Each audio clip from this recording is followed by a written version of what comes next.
화가 있으리로다. 그 사람은 차라리 나지 아니하였더라면 자기에게 좋을 뻔하였느니라 하시니라. 아멘. 우리 옆에 분들과 한번 인사할까요? 우리 잘 왔습니다. 우리 한번 인사하겠습니다. 네. 네, 한 번 더 인사하면 좋겠습니다. 은혜 많이 받읍시다. 네, 이렇게 인사하면 좋겠습니다. 제가 한 중학생 때였던 것 같아요. 아버지가 이렇게 컴퓨터 게임을 하는 걸 너무 싫어하셔서 게임을 하도 많이 하니까 이렇게 컴퓨터 선을 다 이렇게 잘라서 네, 컴퓨터를 할 수 없게 네, 그렇게 만들어 놓고 가게 나가시곤 했었습니다. 그래서 컴퓨터 게임을 안 했을까요? 네, 선을 샀습니다.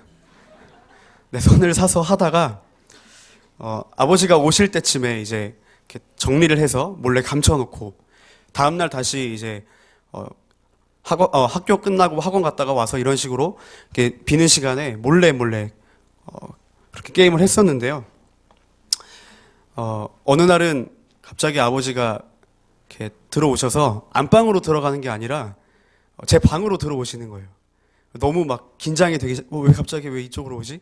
안방으로 들어가서 빨리 옷을 갈아입고 씻으셔야 되는데 그러더니 갑자기 컴퓨터 그때는 뭐 지금은 다 이렇게 모니터가 되게 얇지만 그때 CRT 모니터였거든요. 되게 두꺼운 모니터였는데 그 모니터 위에 손을 쓱 네, 얹으시는 겁니다.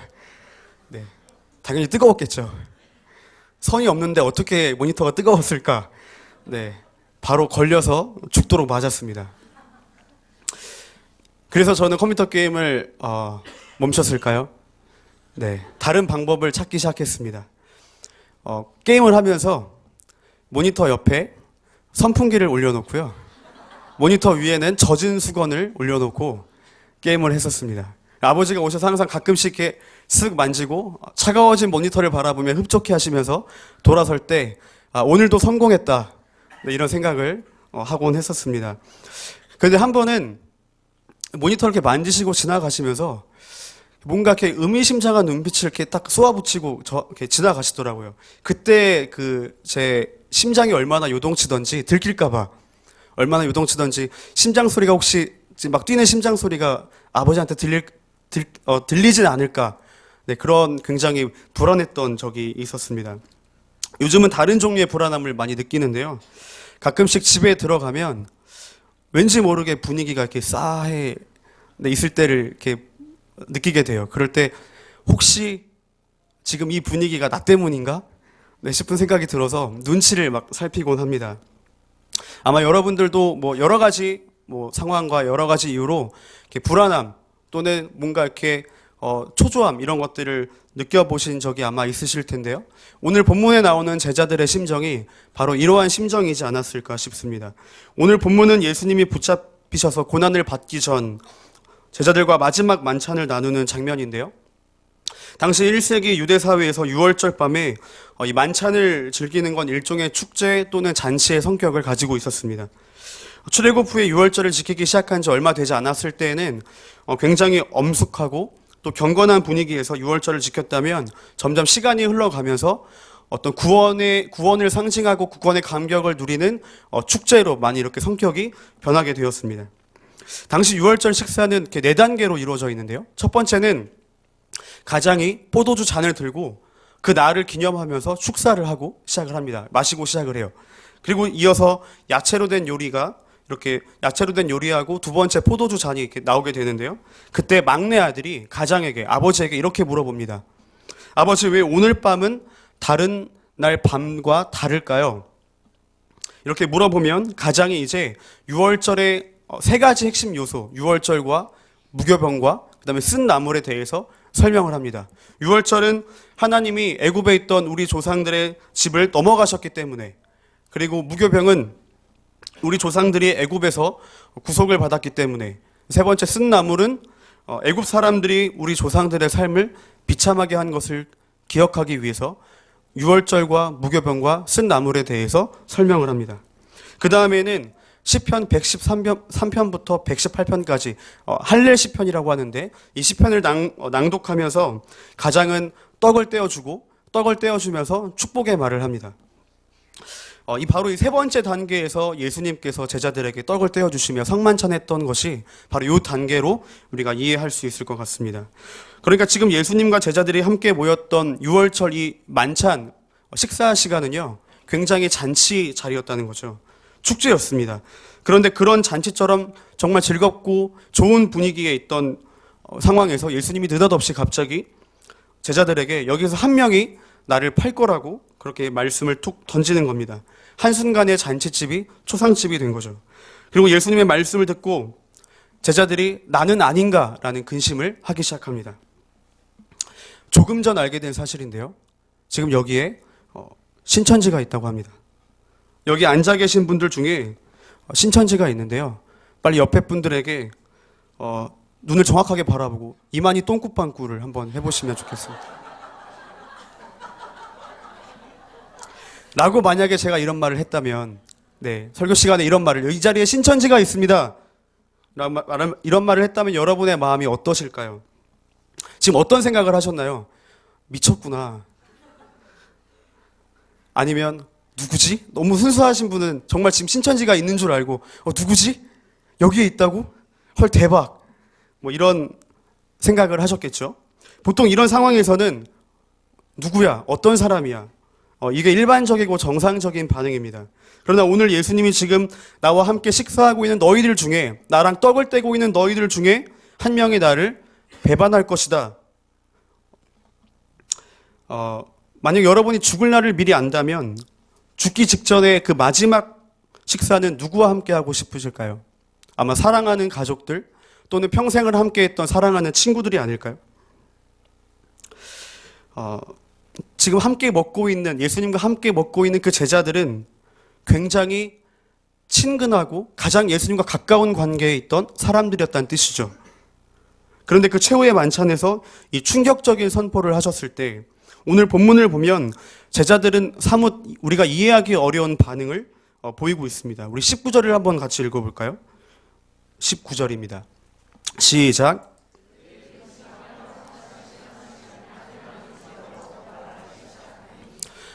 보통 일반적인 반응은 누군가 여기에 나를 팔 자가 있다라고 말했을 때 예수님 어떤 녀석인가요? 감히 누가 예수님을 판단 말입니까? 도대체 누굽니까? 라는 반응이 일반적이겠죠. 그런데 제자들의 반응은 근심하면서 주님, 나는 아니지요 라고 말을 했다는 겁니다. 당시 최후의 만찬의 상황으로 우리가 들어가 보면 아마도 제자들의 반응은 이래야 하지 않았을까요? 아니 예수님, 여기에 도대체 누가 예수님을 배반한다고 합니까? 도대체 누구입니까? 누가 감히 우리 예수님을 팔려고 그런 정말 용서받을 수 없는 짓을 한단 말입니까? 그동안 예수님이 하신 그 모든 기적들을 다 눈으로 직접 체험하고도 어떻게 감히 여기 있는 사람들 중에서 배신할 사람이 있다고 지금 예수님 말씀하시는 겁니까? 이거 도대체 말이 안 됩니다. 아니면 예수님 뭐 잘못 드셨어요? 다른 사람들도 아니고 이 중에서 어떻게 우리 가운데 예수님을 배반할 사람이 있다고 말을 하는 겁니까? 아까 낮잠 주무실 때 악몽 꾸신 것 같은데 혹시 지금 꿈이랑 헷갈리는 거 아닙니까? 아니면 예수님 그 출처가 무엇입니까? 태조 왕건에 나오는 궁예도 아니고 관심법을 쓰는 것도 아니고 지금 도대체 어떤 출처를 가지고 어떤 확신을 가지고 그런 말씀을 하시는 겁니까? 그런데 아무리 생각해봐도 이 제자들의 반응, 왜 근심했고 나는 아니지요 라는 말을 그렇게 예수님께 물어봤을까요? 우리가 보통 나는 아니죠, 저 아니죠 라고 물어볼 때는 내가 했던 행동을 들킬까봐 마치 나를 두고 하는 말 같아서 불안할 때 나오는 반응이죠. 저는 아니죠. 이런 반응입니다. 아마도 제자들은 이 반응에 비추어 살펴볼 때 너무 힘들고 포기하고 싶었던 순간들이 아마 그 마음에 있었는지도 모르겠습니다. 너무 힘들고 두려워서 모든 걸 다 포기하고 다시 고향으로 도망을 갈까? 다 내려놓고 떠날까라는 생각을 잠시 했던 적이 있었는지도 모르겠습니다. 아마 그런 마음이 들어서 나는 아니죠 라고 물어보지 않았을까? 우리가 생각해 볼 수 있다는 거죠. 저희들 즉 그런 마음이 들 때가 있지 않습니까? 좀 힘들고 어려우면 그냥 내려놓고 싶다. 순장을 하는데 수장들이 너무 힘들게 해요. 상처 주는 말을 해요. 내가 자격이 없는 것 같아요. 능력이 없는 것 같아요. 그때는 내려놓고 싶은 마음이 들 때가 있다는 거죠. 교사를 하는데 아이들이 말을 잘 듣질 않아요. 요즘 애들이 싸가지가 없어서 개념이 없어서 도저히 못 해먹겠어요. 내 성격상 체질에 맞지를 않아요. 그냥 쥐어 받고 싶은데 교회에서 그럴 수도 없고, 그래서 나는 교사는 아닌가 보다. 내 체질과 맞지 않나 보다. 나는 교사할 자격이 없나 보다. 난 내려놔야겠다. 2019년까지만 하고 2020년부터는 주차부나 해야겠다. 그런 생각이 들 때가 굉장히 가끔씩 있다는 거죠. 제자들은 모두 불안했고요. 제자들은 모두 두려워했습니다. 다 자신이 없었어요. 제자들이 처음에 예수님을 만나서 예수님을 따르기로 결심했을 때에는 드디어 볼품없는 내 인생에 볕들 날이 생기는구나, 이런 생각을 했을지도 모릅니다. 베드로가 예수님을 만나서, 고기 잡을 때 예수님 만나서 그 배에서 그물을 다 버려두고 예수님을 쫓았을 때에는 예수님이 무언가 내 인생에 중요한 엄청난 동아줄이라고 생각을 했었을지도 모르겠어요. 그리고 그들은 예수님의 수많은 기적들을 보면서 자신들의 결정과 선택이 틀리지 않았다고 확신했을 수도 있습니다. 역시 나는 보는 눈이 있다고 말하면서 확신에 차서 들뜬 마음으로 예수님을 따라다녔을 겁니다. 구약 성경에 예언되었던 메시아, 드디어 로마의 압제로부터 우리 민족을 구원시켜줄 모세와 같은 선지자가 예수님이라고, 옛날 그 다윗과 솔로몬의 영광을 재현시켜줄 그 지도자가 바로 내 눈앞에 있는 예수님이라고 생각을 하면서 따랐을 거라는 거죠. 그래서 예수님이 갈릴리 지방에서 사역을 하시다가 이제 예루살렘으로 드디어 가시는 그 길 가운데 그들은 드디어 이제 꿈이 현실로 이루어지게 되는구나라는 생각을 했었을 겁니다. 이제 드디어 헤롯을 몰아내고 새로운 나라를 건설하고 드디어 예수님이 이 시대의 왕이 되기 위해서 이제 예루살렘을 향하여 가시는구나. 예수님이 새 나라의 새 왕이 되실 때 나는 옆에서 무엇을 할 수 있을까? 라는 생각들이 모든 제자들의 마음속에 있었을 것이고, 그 생각이 결국 제자들 사이에서 누가 큰 자인지 다툼이 일어나게 하는 결정적인 원인이었을 겁니다. 그런데 예수님은 자신들의 이해와 자신들의 기대와는 다르게 자꾸 죽을 거라는 말씀을 하시는 거예요. 자꾸 고난을 받을 거라는 말씀을 하시는 겁니다. 너희들이 생각하는 그런 메시아의 모습이 내가 가고자 하는 길이 아니라고 말씀을 하는 거죠. 처음에는 구약에 예언된 메시아가 행할 것이라고 했던 그 모든 기적들을 다 보여주시더니 요즘은 자꾸 고난을 받을 거다, 죽을 거다, 이상한 소리를 하기 시작하면서부터 아마도 그들은 그 마음 한쪽에 불안함을 느꼈는지도 모르겠습니다. 예수님이 왜 그러실까? 왜 자꾸 저런 약한 소리를 하실까? 그리고 그런 불안은 아마 확신이라는 그 잔잔한 호숫가에 던져지는 돌멩이같이 의심으로 아마 변해갔을 겁니다. 혹시 메시아가 아니면 어떡하지? 이러다 나 닭 쫓던 개 되는 거 아닌가? 이러다가 정말 내 인생 망하는 거 아닌가? 지금이라도 다시 고향으로 돌아가야 하는 것은 아닐까? 모르긴 몰라도 아마 어쩌면 그 제자들 중에 몇은 유다처럼 차라리 예수님을 그냥 팔고 고향으로 돌아가면 어떨까라는 고민을 했던 제자들도 있었을지도 모르겠습니다. 아니면 계속된 예수님의 가르침을 통해서 제자들이 자신들이 원했던 정치적인 그리고 군사적인 메시아가 아니라 결국에 예수님 말씀하시는 것처럼 고난받는 메시아에 대해서, 고난받는 종에 대해서 조금씩 깨닫게 되었고, 그리고 그 이후에 자신들이 어떻게 살아가야 하는지를 예수님을 통해서 듣다 보니 자기 어깨에 걸려있는 그 수많은 무거운 사명들이 너무 버겁고 무겁게 느껴져서 정말 내가 앞으로 이런 일들을 감당할 수 있을까? 내가 정말 잘할 수 있을까? 예수님도 없는 그때에 내가 예수님을 신뢰하면서 정말 내 믿음을 지키며 그 무거운 사명들을 감당할 수 있을까라는 생각을 했었을지도 모르겠습니다. 그래서 제자들은 아마 자신들의 그러한 마음을 들킨 것 같아서 근심하면서 주님, 나는 아니지요 라고 예수님께 물었던 것은 아닐까요? 그런데 11명이 나는 아니지요 라고 물을 때 진짜 배반하고 예수님을 팔기로 한, 아니 이미 팔았던, 그래서 그 주머니에 은 30냥이 있었던 가룟 유다는 어떤 반응이었을까요? 오늘 본문에는 생략되어 있지만 같은 사건을 다룬 마태복음 26장 25절은 바로 가룟 유다의 반응을 보여주고 있습니다. 같이 한번 읽어볼까요? 시작.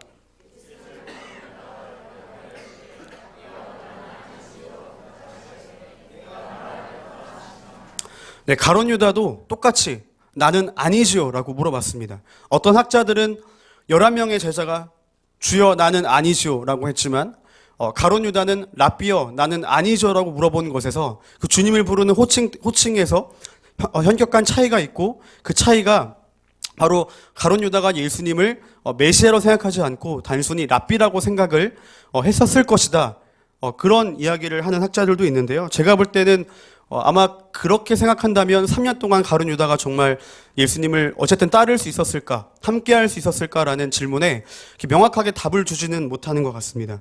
저는 주여 랍비여 그것이 뭐 엄청난 믿음의 차이를 보여주는 말이라기보다는 11명의 제자가 나는 아니지요라고 한 것과 가룟 유다가 나는 아니지요라고 한 것은 바로 그 아니지요라는 말에 굉장한 다름이 있다는 것을 발견하게 됩니다. 11명의 제자들은 정말 주님을 사랑하고 싶은데 지금 자신의 그 연약함과 부족함으로 인해서 내가 혹시나 나중에 주님을 배반하게 되진 않을까, 내가 나중에 이 사명을 포기하게 되진 않을까 라는 그런 두려운 마음 때문에 도망가고 싶은 충동을 느낀 적이 있어서 지금 그게 너무 찔려서 너무 마음이 아파서 근심하며 주님 나는 아니지요라고 물어봤던 것이라면 가룟 유다의 말에는 완전 다른 의도가 숨어져 있는 거죠. 가룟 유다의 주머니는 이미 대제사장들로부터 받은 돈이 있었습니다. 이미 예수님을 팔아넘기기 위해서 계략을 짜놓고 돈을 다 받아놓은 상태였어요. 그러니까 다른 제자 11명이 느꼈던 불안함과 가룟 유다가 느꼈던 불안함은 전혀 다른 불안함이었던 것이죠. 그 11명이 느꼈던 불안함은 혹시 내가 그러면 어떡하지? 라는 불안함이었다면 유다가 가지고 있던 불안함은 예수를 전혀 사랑하지 않았기 때문에 그 자신의 행동이 들킬까봐 어떻게 주님이 이걸 아셨지? 어디서 이야기했을까? 누가 봤을까? 뭔가 예수님 지금 알고 말씀하시는 것 같은데 예수님 어디까지 알고 계신 것일까? 그런 똑같은 대답이지만 전혀 다른 마음을 가룟 유다는 가지고 있었다는 겁니다. 애석하게도 주님의 제자들을 향해서 너희 중에 한 명이 나를 팔리라고 말씀하셨을 때 이 팔리라라는 의미가 배반이나 떠난다는 것을 의미한다면 사실 모든 제자들이 다 여기에 해당되겠죠. 심지어는 모든 사람들이 다 부인하고 모든 사람들이 다 떠날지라도 나만큼은 절대로 그러지 않겠습니다라고 했던 베드로조차 예수님을 부인했고 저주했고 또 도마도 예수님을 의심했고 요한도 마찬가지였습니다. 모두가 다 주님을 떠났고 모두가 다 배반했죠. 단 한 명도 예외가 없었습니다. 그런데 주님은 오늘 이 만찬 중에서 너희 중에 한 명이 나를 팔리라고 말씀하셨다는 거예요. 11명이 아니라 한 명이라는 것이죠. 예수님은 베드로가 부인할 것을 예고하셨습니다. 그리고 정말 그 예고된 대로 베드로는 예수님을 부인하고 심지어 모욕적인 저주까지 퍼부어가면서 자신의 생명을 지키고자 했죠. 지금 예수님과 함께 유월절 식사를 하던 12명의 제자 모두가 다 예수님을 떠났고 예수님을 한때 부인했고 모른 척했던 사람들입니다. 그리고 예수님은 그걸 다 아셨다면 그렇다면 예수님의 질문은 잘못된 게 아닐까요? 너희 중에 한 명이 나를 팔리라 이렇게 말씀하시는 게 아니라 너희 모두가 나를 다 팔 거야 라고 말씀을 하셔야 맞다는 겁니다. 모두가 다 주님을 떠났고 모두가 다 주님을 배반했고 모두가 다 주님을 부인했으니까요. 그러나 주님은 그렇게 말씀하지 않으셨죠. 심지어는 베드로를 콕 집어서 네가 나를 부인할 거야, 네가 나를 저주할 거야 라고 말씀하시면서도 그러나 이 중에는 나를 팔 자가 한 명이라고 말씀을 하시는 겁니다. 따라서 주님 저는 아니지요 라는 이 제자들의 근심 어린 질문은 자신이 연약하고 부족한 것이 많아서 묻고 있는 것이지만 유다의 경우에 있어서는 자기의 약함에 대한 두려움으로 이야기를 하는 게 아니라 오히려 자기의 그 약함을 감추기 위해서 그런 질문을 했던 것이고 예수님은 이 두 질문의 차이를 아셨던 겁니다. 우리가 예수님을 생각할 때 항상 또 십자가를 묵상할 때 항상 드는 마음은 죄송한 마음인 것 같아요. 세상의 수많은 유혹과 그런 시험들을 이겨내고 말씀을 따르며 믿음을 지키며 살아가는 것이 주님의 제자로 살아간다는 것이 참 쉽지만은 않다는 것을 저희가 느끼기 때문입니다. 자신이 없고요. 못할 것 같고 넘어질 것 같고 유혹이 오면 그 유혹을 이겨낼 힘이 있는 게 아니라 그냥 그 유혹에 쉽게 끌려갈 것 같아요. 분명 이게 주님이 싫어할 선택인 걸 알면서도 그걸 거부하지 못하고 있는 나 자신의 나약함 때문에 죄를 지을 것 같은 마음, 앞으로 죄를 계속해서 지을 것 같은 마음, 앞으로 계속해서 유혹에 넘어질 것 같은 마음, 주님의 제자로 살 수 없을 것 같은 마음, 주님의 마음을 아프게 할 것 같은 마음, 그런 것들이 우리를 굉장히 두렵게 한다는 거죠. 한동안은 이 두려움이 저를 지배했던 적이 있었습니다. 올 연초에 1월부터 한 3, 4월까지 저에게는 아마 제 인생의 광야의 시간이 아니었을까 그런 생각이 드는데요. 사람은 망각의 동물이라 이전에 어려움을 잘 이렇게 기억해내지 못하지만 제가 아마 최근에 가장 심적으로 힘들었던 순간이 아니었을까 싶습니다. 어떤 특별한 큰 사건이 있었던 건 아니고요. 다만 작은 몇 개의 일들이 겹쳐서 저에게 그게 정말 큰 의미로, 남들에게는 아무런 의미가 아닌데 저에게는 그게 큰 의미로 다가와서 심적으로 또 영적으로 많이 힘들었던 것 같아요. 그때 들었던 생각은 내가 이제 다시 사역을 할 수 있을까? 이거였습니다. 다시 사역을 할 수 있을까? 계속 사역을 할 수 있을까? 굉장히 두려웠어요. 저에게 이 영혼을 섬기고 말씀을 전하는 이 자리는 늘 힘들지만 감격이 있었고 또 아이들을 만나면 알 수 없는 힘이 생기곤 했었습니다.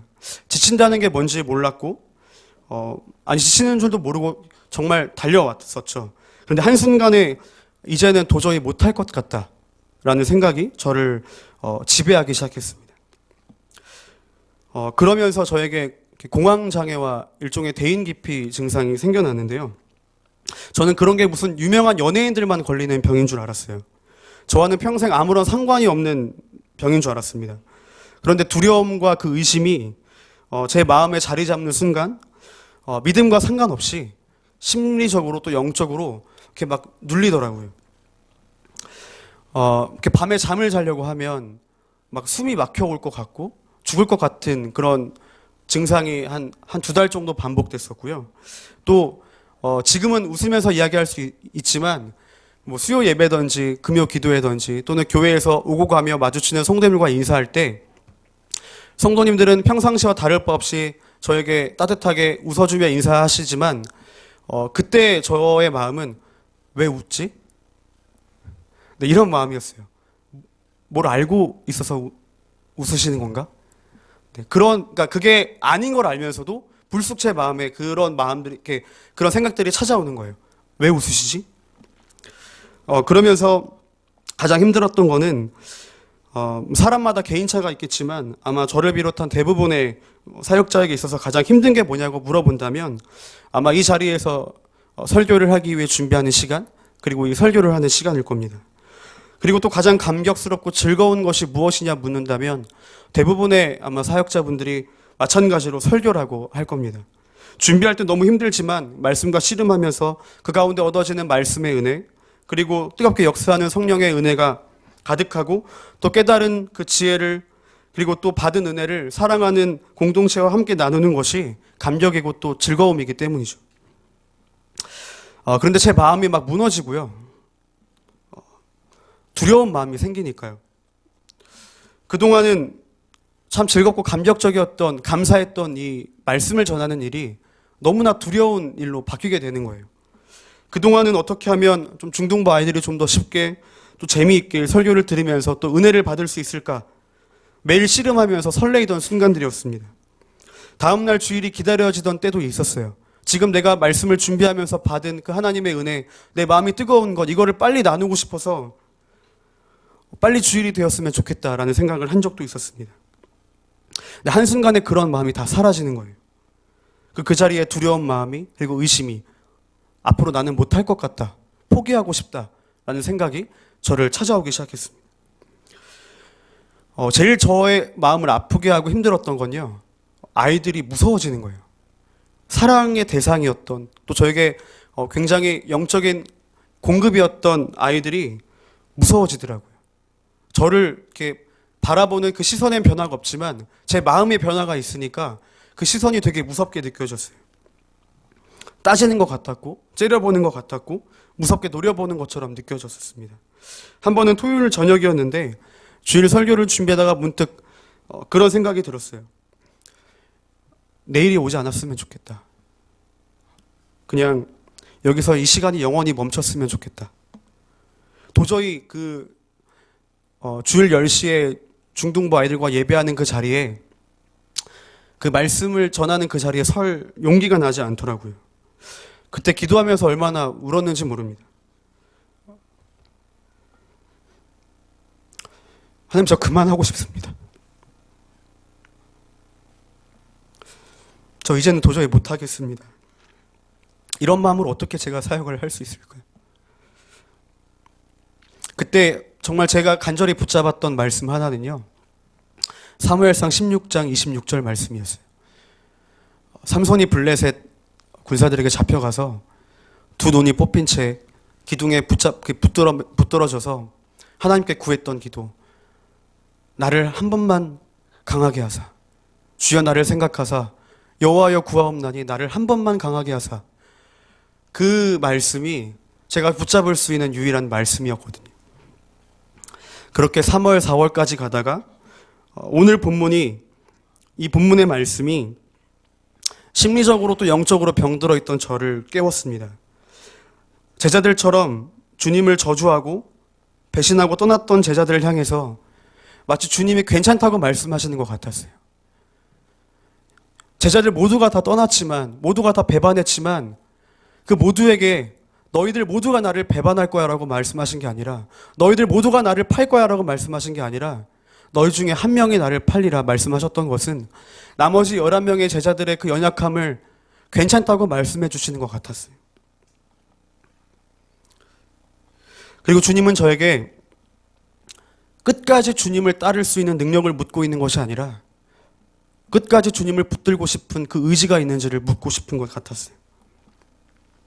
저는 이게 정말 은혜가 아닐까 생각이 됩니다. 한번 잘 생각해 보세요. 주님을 사랑하고 주님을 의지하는 능력으로 말하면 우리 가운데 그 능력이 있는 사람이 과연 이 중에 한 명이라도 있을까요?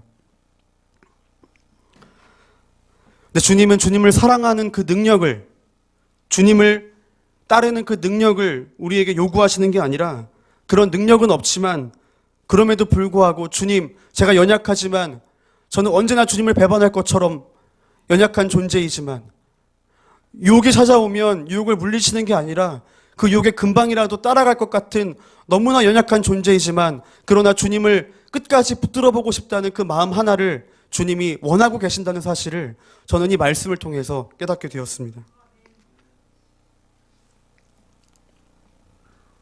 주님을 의지하고 싶은 그 마음의 의지, 정말 주님을 사랑하고 싶고 정말 주님 뜻대로 살고 싶은데 그게 마음처럼 잘 되지 않아서 항상 주님 앞에 죄송한 마음을 가지고 부끄럽고 용서받고 싶은 그런 마음을 가지고 주님 앞에 나아가는 것, 아마 주님은 그것을 보고 계신 것이 아닐까요?